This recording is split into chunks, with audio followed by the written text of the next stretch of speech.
Sa ngalan ng Ama, ng Anak, at ng Espiritu Santo, Amen. sumainyo ang Panginoon. At sumainyo rin. Mga kapatid, sa araw na ito, ating pinagdiriwang ang banal na kapestahan ni San Roque, ang patron o pintakasi ng mga humihiling ng mabilis na kagalingan. Inaalala natin, nilalapit sa Diyos sa pamamagitan ng panalangin ni San Roque, ang mga kapatid nating may sakit, ang mga may kapansanan, ang mga may sakit ng loob, ang mga may sakit sa kanilang mga kaisipan, ang lahat ng mga nahihirapan. Naway, sa tulong ng panalangin ni San Roque, tayong lahat ay lumakas muli. Para tayo ay makitang karapat-dapat makatanggap sa mga banal na misteryo, magpakumbaba muna tayo at hilingin natin ang awa at pagpapatawad ng Diyos. Inaamin ko Sa makapangyarihang Diyos at sa inyo mga kapatid, na lubha akong nagkasala sa isip, sa salita, sa gawa, at sa aking pagkukulang, kay sinasamo ko sa mahal na Birheng Maria, sa lahat ng mga anghel at mga banal, at sa inyo mga kapatid, na ako'y panalangin sa Panginoong ating Diyos. kawan tayo na makapangyarihang Diyos, patawarin tayo sa ating mga kasalanan, patnubayan tayo sa buhay na walang hanggan. Amen. Panginoon, kaawaan mo kami. Panginoon, kaawaan mo kami. Kristo, kaawaan mo kami. Kristo, kaawaan mo kami. Panginoon, kaawaan mo kami. Panginoon, kaawaan mo kami. Manalangin tayo. Ama naming makapangyarihan, ikaw lamang ang banal at walang mabuting iiral kundi dahil sa iyo lamang. Pakundangan sa pagdalangin ni San Roque, ipag-utos mo kami mamuhay nang di dapat makabawas sa iyong kadakilaan. Sa pamagitan ni Jesucristo kasama ng Espiritu Santo, magpa sa walang hanggan. Amen.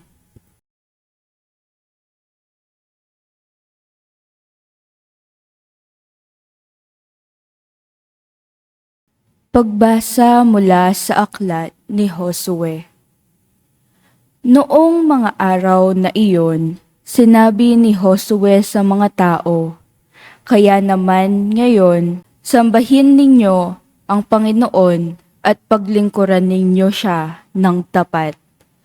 Kalimutan na ninyo ang mga Diyos-Diyosang dating sinasamba ng inyong mga ninuno sa Mesopotamia at Ehipto. Ang Panginoon lamang ang inyong paglingkuran, at kung ayaw ninyong maglingkod sa Panginoon, sabihin ninyo kung kanino kayo maglilingkod.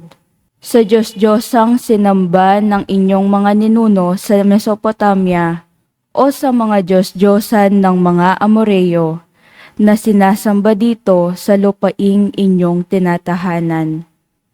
Ngunit ako at ang aking angkan ay sa Panginoon lamang maglilingkod." Sumagot ang bayan, "Wala kaming balak na talikuran ang Panginoon at maglingkod sa mga Diyos-Diyosan. Ang Panginoon na aming Diyos ang siyang humango sa atin sa pagkaalipin sa Ehipto.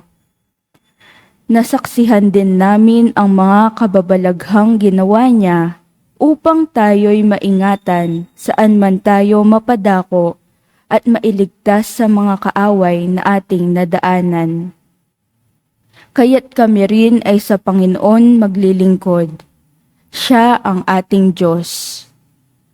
Muling nangusap si Josue sa bayan, "Hindi kayo makapaglilingkod sa Panginoon sapagkat siya'y isang Diyos na banal at ayaw ng nahating paglilingkod.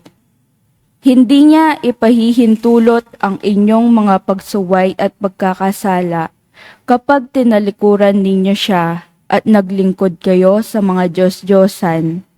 Mapupuot sa inyo at parurusahan niya kayo.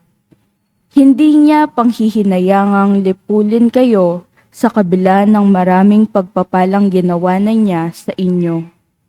Sumagot ang mga tao, "Hindi po bale, basta basta sa Panginoon kami maglilingkod. Sinabi ni Josue, kayo na rin ang mga saksi na kayo ang nagpasyang maglingkod sa Panginoon. Sumagot naman sila, opo, saksi kami. Sinabi uli ni Josue, kung gayon, itapon ninyo ang mga Diyos-Diyosang iniingatan pa ninyo. Manumpa kayo sa Panginoon, sa Diyos ng Israel. Sumagot uli ang mga tao, ang Panginoon ang aming Diyos, siya ang aming paglilingkuran. Susundin namin ang kanyang mga utos. Gumawa si Josue ng kasunduan para tuparin ng mga tao doon sa Siquem. Kanyang binigyan sila ng mga batas at alituntunin. Isinulat ni Josue ang mga batas na ito sa aklat ng kautusan ng Diyos. Kumuha siya ng isang malaking bato, itinayo sa ilalim ng puno ng roble sa banal na lugar ng Panginoon. At sinabi niya sa lahat, tingnan ninyo ang batong ito. Ito ang saksi. Narinig nito ang lahat ng sinabi sa atin ng Panginoon. Ito rin ang magiging saksi laban sa inyo kapag kayo'y tumalikod sa Diyos. Pagkatapos, pinaalis na ni Josue ang mga tao at umuwi sila sa kani-kanilang lupain. Hindi nagtagal ay namatay si Josue na anak ni Nun at lingkod ng Panginoon sa gulang na 110 taon. Ang salita ng Diyos. Salamat sa Diyos. Diyos ko, aking kapalaray, manahin ang iyong buhay. Diyos ko, aking kapalaray, manahin ang iyong buhay. O Diyos, ako'y ingatan mo. Ingatan ang iyong lingkod. Ang hangad ko ay maligtas, kaya sa'yo dumudulog. Ika'y aking Panginoon, ang wika ko sa aking Diyos. Kabutihang tinanggap ko ay ikaw ang nagkaloob. Kabutihang tinanggap ko ay ikaw ang nagkaloob. Ikaw lamang, o puon ko, ang lahat sa aking buhay. Ako'y iyong tinutugon sa lahat kong kailangan. Diyos ko, aking kapalaray, manahin ang iyong buhay. Pinupuri ko ang puon na sa akin ay patnubay. Kahit gabi diwa niya ay aki umaakay. Kahit gabi diwa niya ang sa aki umaakay. Nababatid ko na siya'y kasama ko oras-oras. Sa piling niya, kailan may hindi ako matitinag. Diyos ko, aking kapalaray, manahin ang iyong buhay. Ituturo mo ang landas na buhay, ang hahantungan. Sa piling mo'y madarama ang lubos na kagalakan. Ang tulong mo'y nagdudulot ng ligayang walang hanggan. Diyos ko, aking kapalaray, manahin ang iyong buhay.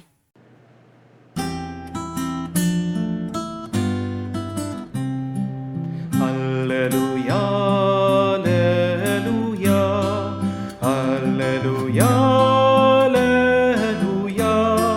alleluia, alleluia,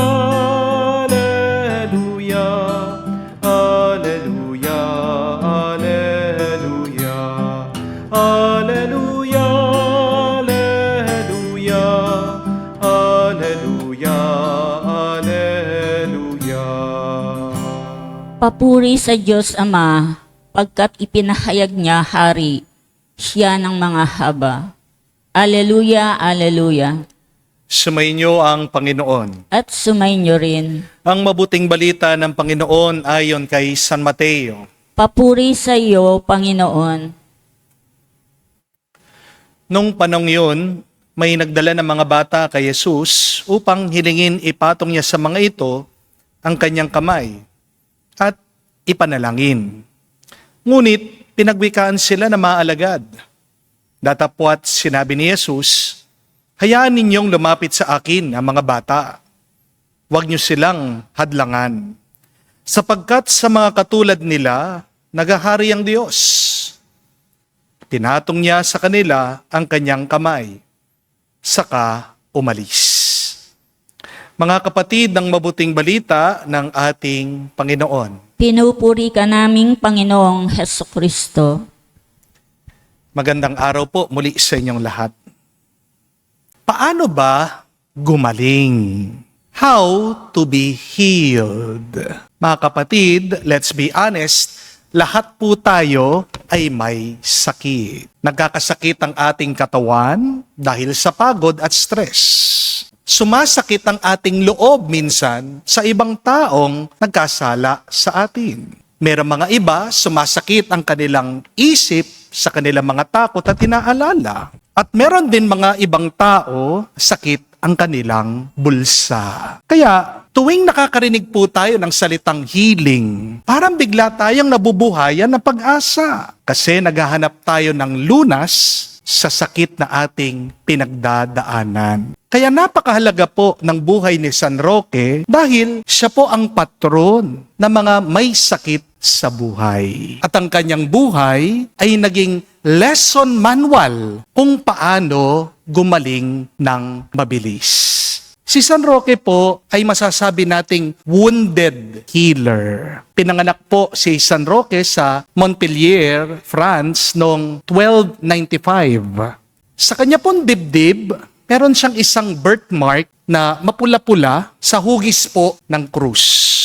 Parang isang paalaala sa kanya sa napakamurang edad na merong pinapagawang misyon ang Diyos sa kanya. Namatay daw po ang dalawang magulang ni San Roque at nung siya'y naging ulila, ibinenta niya lahat-lahat ng kanyang ari-arian. At siya po ay nag-pilgrimage pumunta sa Roma. Sa kanya pong paglalakbay, kumalat ang isang pandemya. Pero imbis na tumakas si San Roque, anong ginawa niya? Siya po ay pumunta doon sa bayan para tulungan ang mga may sakit. Pinagdadasal sila, binibigyan ng pagkain, tinutulungan hanggang gumaling. Pero ito po ang naging problema din. Dahil sa kanyang pagtulong, nahawa siya sa sakit. Wala din pong makalapit sa kanya, iniwang siyang mag-isa.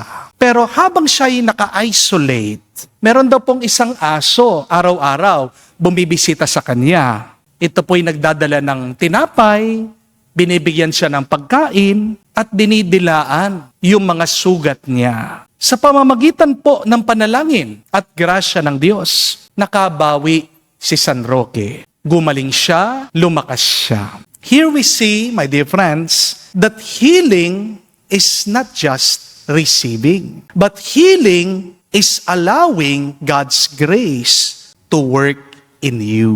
Sa buhay po ni San Roque, may tatlong susi para tayo ay mabilis na gumaling. Remember these three keys based on the life of Saint Roque on how to heal quickly. First, serve others even when you are weak. Parang napaka-imposible po, na maglingkod, tumulong, kapag ikaw ay may sakit at nanghihina. Pero ito po ang sikreto Kapag nagiging daan ka ng kagalingan ng iba, dumadaloy ang grasya ng Diyos sa iyo. Hindi po naghintay si San Roque na lumakas siya, gumaling siya, bago siya tumulong sa ibang tao. Kahit na siya'y may sakit, meron siyang pagnanasa na makatulong at pagpatuloy niya na tumupad sa kagustuhan ng Diyos. Sabi nga po ng sulat ni San Pablo that God loves a cheerful giver. Meron po ako naging parishioner doon sa dati kong parokya. Kahit po putol na yung isang paa niya dahil sa diabetes, alam nyo, nakakabilib, nakakamangha. Kasi siya pa yung nagdadrive sa barangay service.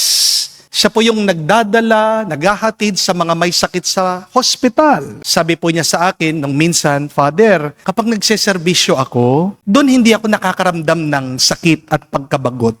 Doon nakakaramdam ako ng panibagong lakas. Hindi ko man naaalala na may sakit pala ako, naputol ang aking paa. It is true. Healing often comes when we forget ourselves to serve others. If you want to be healed, try serving. You can serve by giving a smile. You can serve by being kind and generous. Kung kayo po ay nasa kama, nahihirapan na tumayo, pwede po kayo magserbisyo. Paano? Yung mga tumutulong sa inyo, kumustahin nyo naman. Makipagkwentuhan kayo sa kanila. O kaya mas mabuti at mas mainam, ipagdasal nyo yung mga nag-aalaga sa inyo. To pray for others is also serving others. Maglingkod ka at makikita mo, gagaling ka. Amen? Second, healing comes when you allow God to use the unexpected. Sino po bang mag-aakala ng isang aso ay magiging daan ng kagalingan ni San Roque? Sometimes healing doesn't come the way that we expect it. Minsan, kahit na ang ating mga pagdurusa, gamot pala.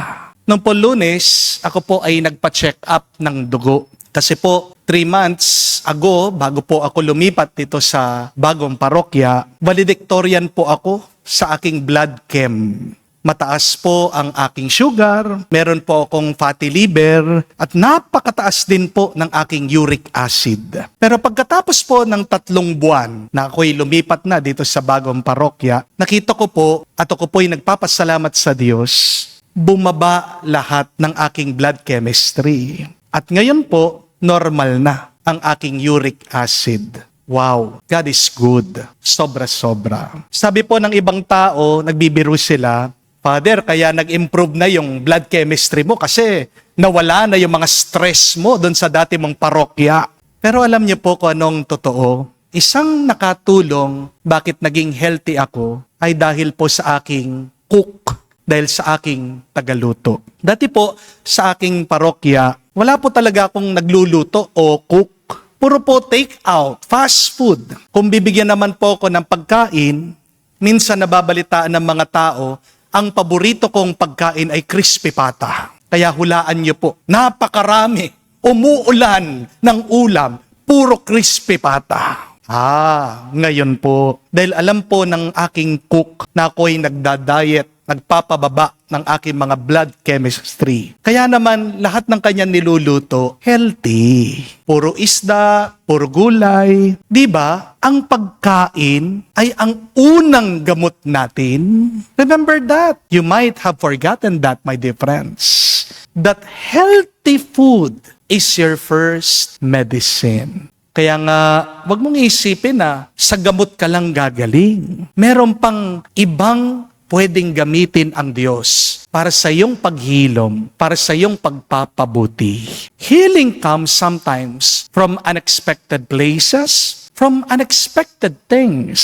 Kaya kung mananatili kang nakabukas at nakahandang tumanggap sa Diyos, gagaling at gagaling ka. Amen? Third and last, healing is done in silence.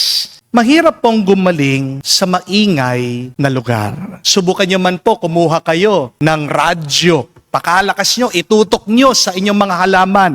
Makikita nyo, malalanta ang mga alaga nyo. Malaki pong tulong ang katahimikan para sa ating kagalingan. Kasi sa katahimikan, dun natin nararanasan ang Diyos.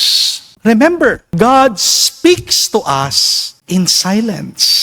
And God heals us in silence. Ang pagpapagaling po ni San Roque ay nanggaling sa karanasan ng katahimikang mag-isa siya kasama ang Diyos. Kaya nga po, kapatid, minsan ang ating pagdurusa ay nagiging blessing din. Kasi kung hindi ka magkakasakit, hindi ka hihinto, hindi ka magdarasal.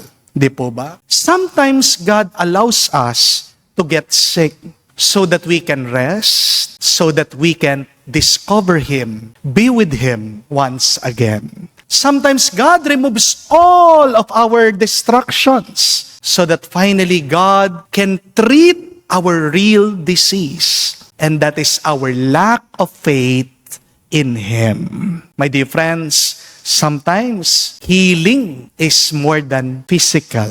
Yes, God can heal sickness, but even greater, God can heal our souls. Kung walang sakit ang iyong loob, wala ding sakit ang iyong katawan. Subukan mo magpatawad ka sa iba. Mawawala yung iyong nararamdaman sa iyong mga kasukasuhan. So please, remove bitterness. Forgive those who have hurt you. Restore your hope in God and you will quickly heal. Kapatid, wag mo lang hilingin sa Diyos na gumaling. Hilingin mo na maranasan mo ang Diyos para ikaw ay lumakas at bumuti. Kamukha po ni San Roque, sana wag lang tayong magdasal na gumaling. Sana pagdasal din natin na sa pamamagitan ng ating pamumuhay, tayo'y maging daan at instrumento ng kagalingan ng iba. Walang kwenta kung ikaw ay gagaling at babalik sa iyong pagkakasala. Hindi po ba? Pero mangako ka na pag gumaling ka, magiging mas tapat ka. Yan ang hinihintay ng Diyos sa iyo. Gagaling ka na mabilis kung maglilingkod ka, kung bukas ka palagi sa kagustuhan ng Diyos, at kung bibigyan mo ng oras ang Diyos sa katahimikan. Magpatulong po tayo kay San Roque na gumaling hindi lang ang ating katawan, kundi ang ating mga kaluluwa. Kaya naman sabihin natin, San Roque, ang pintakasi at patron ng mga may sakit. Ipanalangin mo kami, tulungan mo kami, ilapit mo kami kay Jesus. Ngayon at magpakailanman.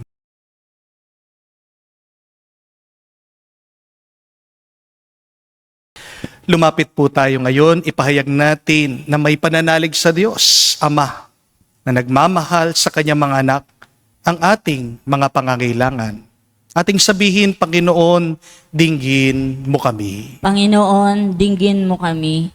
Ang mga tahanan ng simbahan, naway may tayo sa hindi makasariling pagmamahal, at ang mga pamilya naway makilala at maunawaan ng lalim ng pag-ibig ng Diyos.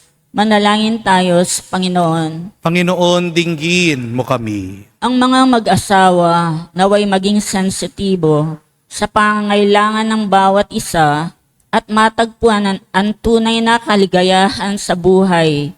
Di lang pinag-isa, manalangin tayo sa Panginoon. Panginoon, dinggin mo kami. Ang mga magulang naway pagpalain ang kanilang mga anak ng atensyon, pagkalinga at pagmamahal.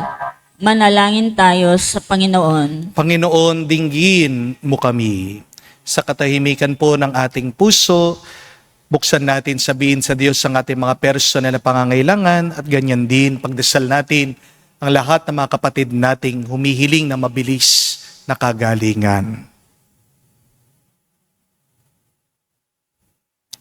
Ama, ang iyong kaharian ay para sa mga bata na maliliit. Pakinggan mo ang panalangin ng iyong mga anak na nananalig sa iyo. Hinihiling namin ito sa pamagitan ni Kristo, aming Panginoon. Amen.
Manalangin kayo mga kapatid, para ang ating mapaghahain ay kalugdan ng Diyos, amang makapangyarihan. Tanggapin nawa ng Panginoon itong paghahain sa iyong mga kamay, sa kapurihan niya at karangalan, sa ating kapakinabangan, at sa buong sambayanan niyang banal.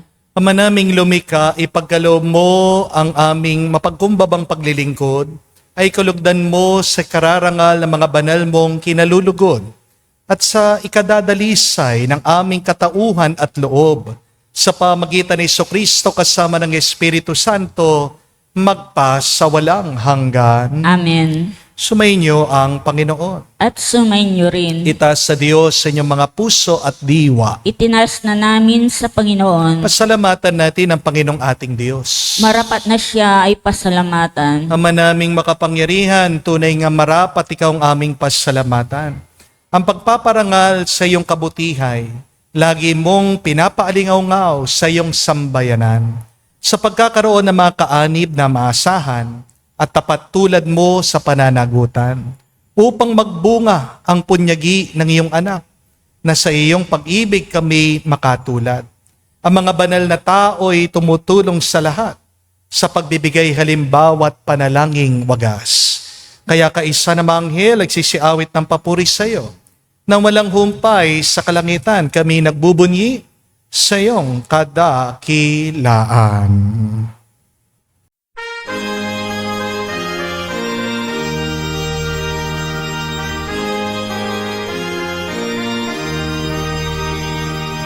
Santo, Santo, Santo, Panginoong Diyos ng mga hukbo.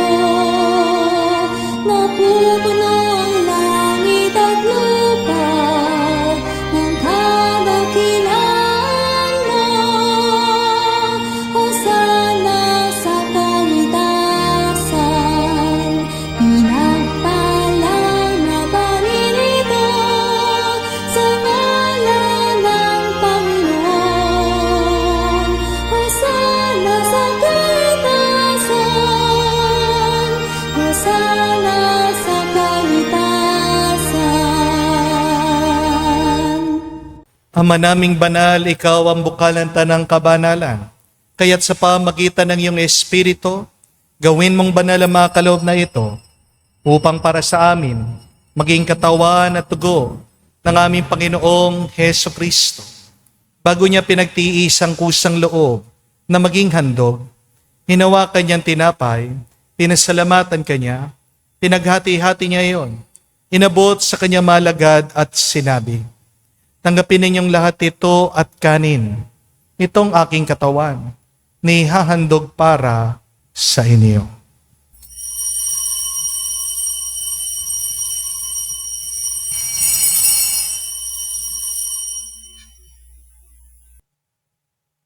Gayon din naman, nung matapos ang hapunan, hinawakan niyang kalis, muli kanyang pinasalamatan.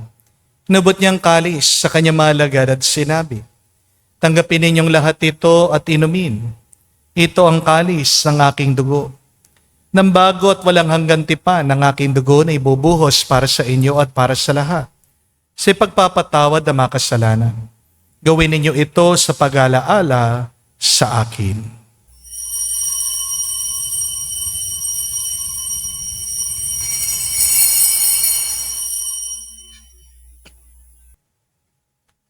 Ang misteryo ng pananampalataya.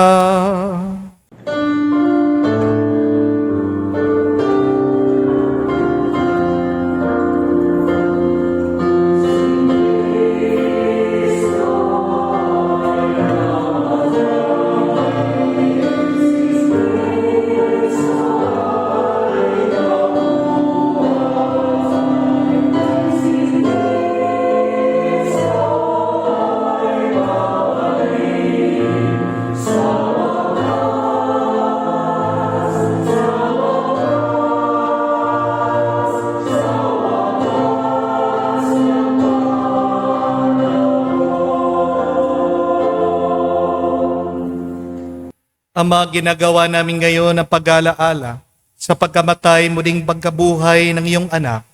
Kaya tiniyalay namin sa iyong tinapay nagbibigay buhay at ang kalis sa nagkakaloob ng kaligtasan.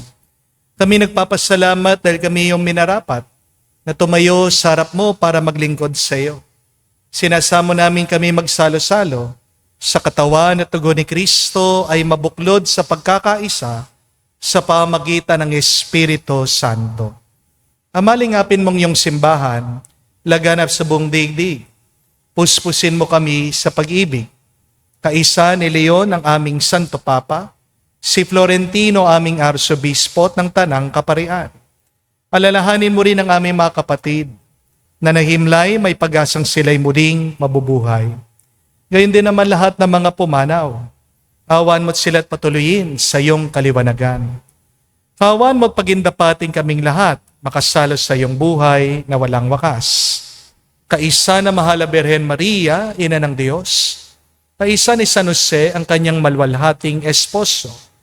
Kaisa na mga apostol, lahat ng mga banal. Si San Roque na namuhay dito sa daigdig na kalugod-lugod sa iyo. Ipagdiwang nawa namin ang pagpupuri sa ikararangal mo sa pamagitan ng iyong anak, aming Panginoong Heso Kristo. Sa pamamagitan ni Kristo, kasama niya at sa Kanya, ang lahat ng parangal at papuri ay sa iyo, Diyos Ama, makapangyarihan, kasama na Espiritu Santo, magpasawalang hanggan. Amen, amen, amen. Sa nakagaling na utos sa turo ni Jesus sa Panginoon natin na Diyos, ipahayag natin ang lakas, loob.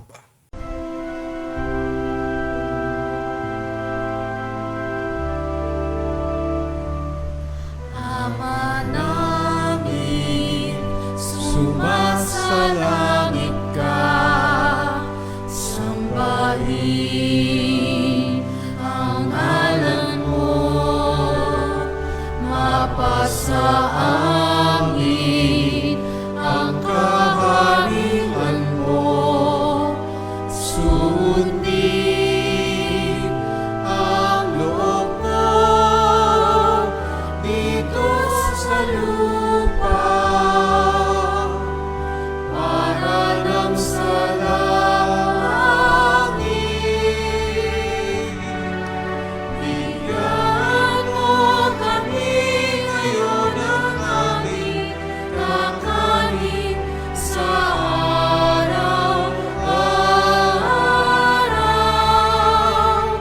At patawarin mo kami sa aming mga sala para ng pagpapatawad namin sa nagkakasala sa amin.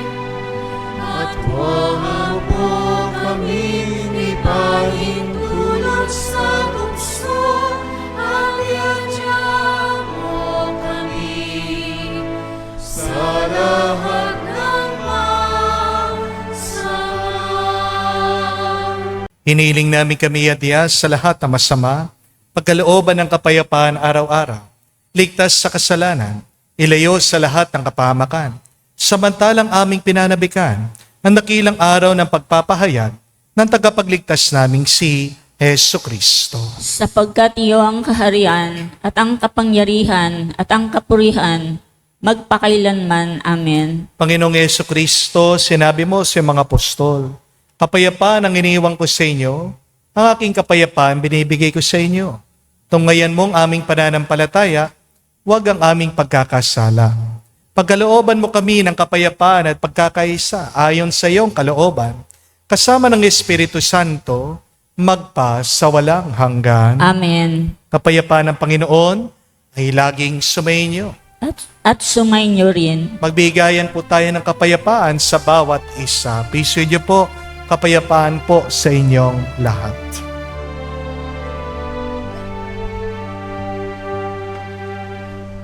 Kordero ng Diyos na nag-aalis ng mga kasalanan ng sanlibutan,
Mga kapatid, naririto ang ating Panginoong Yesukristo, ang Kordero ng Diyos. Siya nag-aalis sa mga kasalanan ng sanlibutan. Mapalad tayong lumalapit sa piging ng Kordero. Panginoon, hindi ako karapat-dapat na magpatuloy sa iyo, ngunit sa isang salita mo lamang ay gagaling na ako.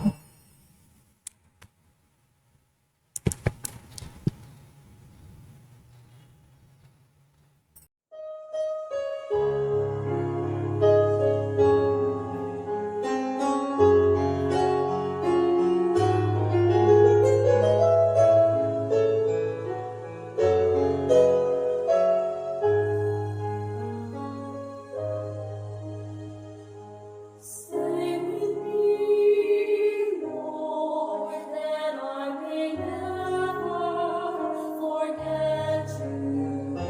Stay with me, Lord, because I need. Stay with me, Lord, for you are my life.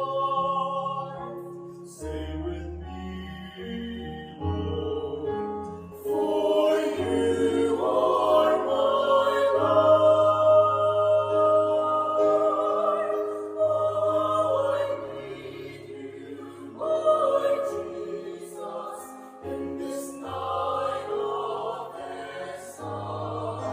Stay with me, Lord Jesus, in the breaking of the breath of darkness, disperses all darkness. The force that sustains me, the unique joy of my heart. Manalangin tayo. Ama naming mapagmahal, sa pagsilang sa langit ng mga banal, kami mga nakikinabang ay dumadalangin, magkamit ng di magmamaliw na kabutihan. Ngayon pa man ay minabagandang loob mong binigay. Sa pamagitan ni Jesucristo kasama ng Espiritu Santo, magpa sa walang hanggan. Amen. Inanyayahan ko po kayong lumuhod. Pakilagay niyo po ang inyong kanang kamay sa inyong mga dibdib at sabay-sabay po nating dasalin ang miraculous prayer of Padre Pio for the quick recovery and healing of our sick brothers and sisters. Heavenly Father, we thank you for loving us. We thank you for sending your Son, our Lord Jesus Christ, to the world to save us free. We trust in your power and grace that sustain and restore us. Loving Father, touch us now with your healing hands. For we believe that your will for us is to be well in mind, body, soul, and spirit. Cover us with the most precious blood of your Son, our Lord Jesus Christ, from the top of our head to the soles of our feet. Cast out anything that should not be in us. Root out any unhealthy and abnormal cells. Open any blocked arteries or veins, and rebuild and replenish any damaged areas. Remove all inflammation and cleanse any infection by the power of Jesus' precious blood. Let the fire of your healing love pass through my entire body to heal and to make new any disease areas, so that our body will function the way that you created it to function. Touch also our mind and our emotion, even the deepest recesses of our hearts. Saturate our entire being with your presence, love, joy, and peace, and draw ever us closer to you every moment of our life. And Father, fill us with your Holy Spirit. Empower us to do your works, so that our life will bring glory and honor to your holy name. We ask this in the name of Jesus Christ, our Lord. Amen. Hingin po natin ang dasal, panalangin din ng ating mahal na ina. Hail Mary, full of grace, the Lord is with you. Blessed are you among women, and blessed is the fruit of your womb, Jesus. Holy Mary, Mother of God, pray for us sinners, now and the hour of our death. Amen. Padre Pio Petralcina, Pray for us. San Roque, pray for us. Tumayo po tayo. Muli po, mga kapatid, 3 susi galing sa buhay ni San Roque para tayo ay gumaling. The more that you serve, the more you will be healed. In your own little way, even if you are sick, you can still serve. Praying for others is also serving God and serving your loved ones. So praying for others is also a kind of service. Yan po ang una. Pero pangalawa, that healing comes from unexpected places. Sa mga hindi mo inaasahan na tao, lugar, o paraan, ikaw ay gagaling. Manatili kang nakabukas, sumusunod sa kagustuhan ng Diyos. Also, that healthy food is also your medicine. At pangatlo at kahuli-hulihan, that you heal in silence. Because God is in the silence. Silence is the language of God. Kaya mga kapatid, tandaan natin ang 3 susing ito ng pagpapagaling. At muli, ating hilingin ang panalangin ni San Roque para sa ating mabilis na pagpapalakas at pagpapabuti. Sumainyo ang Panginoon. At sumainyo rin. At kayo'y basbasa ng Diyos, makapangyarihan sa lahat sa ngalan ng Ama, ng Anak, ng Espiritu Santo. Amen. Ang ating misa ay natapos na. Pumayo kayo sa kapayapaan ni Kristo. Salamat sa Diyos.